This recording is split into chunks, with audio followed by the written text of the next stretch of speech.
Sa température est basse, elle respire très très mal et elle est totalement intolérante à l'effort.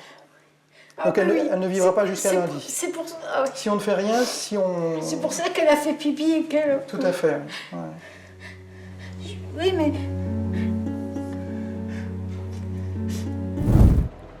Salut, j'ai une visite pour toi, à Saint-Denis. D'accord. Tu peux noter? Oui. Madame Gatti, GA de TI. Oui. Bon alors, c'est une petite chatte de 13 ans qui a un cancer, apparemment. Bon, la dame, elle pleure au téléphone et elle voudrait qu'on vienne soulager son petit chat, mais sans l'euthanasier. Donc, Tu as toutes les informations. Ok. Je te souhaite bon courage, bonne route, salut. Merci, Au salut revoir. Christian. Salut. Stéphane fait partie d'une équipe de 15 vétérinaires mobilisés jour et nuit. Leur mission, répondre à toute forme d'urgence ou de détresse animale. Première contrainte, arriver sur les lieux le plus vite possible, comme SOS Médecins, le gyrophare en moins. Si on prend SOS Médecins comme référent, on fait à peu près le même travail, on fait un peu le même métier. Les SOS Médecins sont des urgentistes qui se déplacent à domicile et c'est exactement ce qu'on fait. Nous, on a la chance de pouvoir avoir un plus grand éventail de cas cliniques à traiter peut-être que SOS Médecins. Cette dame est en état de choc. Elle vit seule avec son chat, une femelle très âgée. Oui, t'as peur, ma chérie. Voilà. L'animal souffre le martyre depuis quelques jours. Il présente de graves difficultés respiratoires. Elle mange plus depuis quand? C'est surtout qu'elle respire mal. C'est surtout qu'elle respire mal. Hein. Là, c'est ce petit cœur-là qui respire mal. Il y a encore 3 jours, elle venait, là, elle jouait avec moi, là. Et puis là, c'est fini. Et ça fait 3 jours qu'elle ne mange plus. Donc là, je suis... Aujourd'hui... Elle boit encore? Non, Non. non. Elle boit plus depuis des jours. On va soulager mon cœur. Hein? Oui, allez. Bon, là, elle a besoin d'être hospitalisée. Elle a de l'eau dans les poumons, en fait. Enfin, c'est pas de l'eau dans les poumons, elle a de l'eau dans la cavité thoracique qui l'empêche de respirer. C'est ce qu'on appelle un épanchement pleural. Il faut une radio pour le confirmer, mais je suis presque sûr que c'est ça. Oui. Alors, si elle reste au repos et au calme, ça peut éventuellement attendre jusque demain, mais le problème, c'est que demain, c'est dimanche. Donc, elle ne pourra pas tenir le week-end comme ça. Si vous attendez jusqu'à lundi, elle va mourir étouffée. Ah oui. Si vous la laissez comme ça, elle va souffrir et elle va mourir. Sa température est basse, elle respire très très mal et elle est totalement intolérante à l'effort. Donc elle ne vivra pas jusqu'à lundi. C'est pour ça. Ah oui. Si on ne fait rien, si on... C'est pour ça qu'elle a fait pipi et qu'elle... Tout à fait. Ouais. Oui, mais...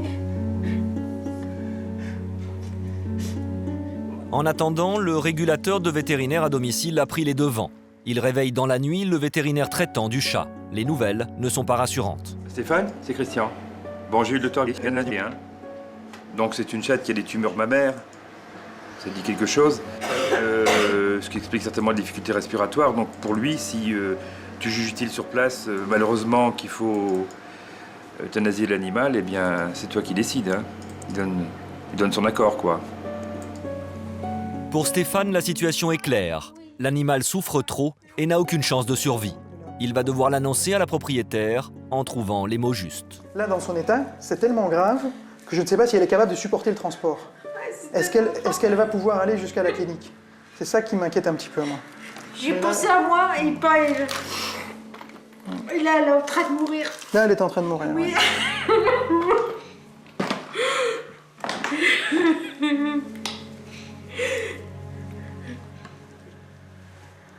Qu'est-ce que vous choisissez? On l'emmène, on la fait hospitaliser, ou est-ce que vous préférez qu'on fasse un traitement ici?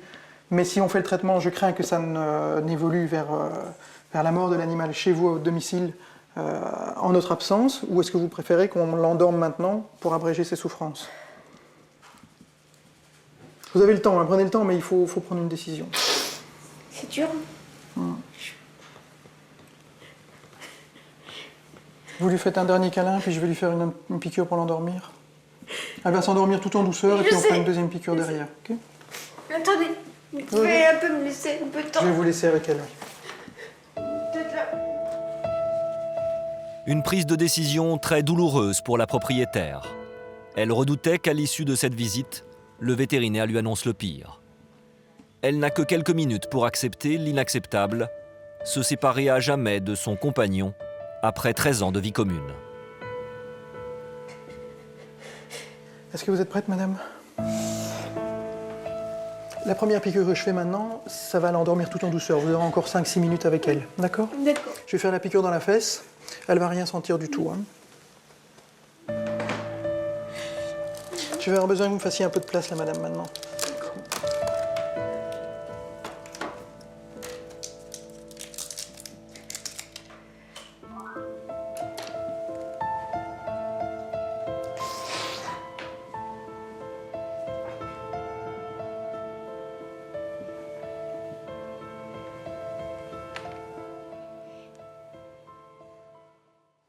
Ben ça, c'était une intervention extrêmement délicate, comme j'aime pas du tout d'en faire.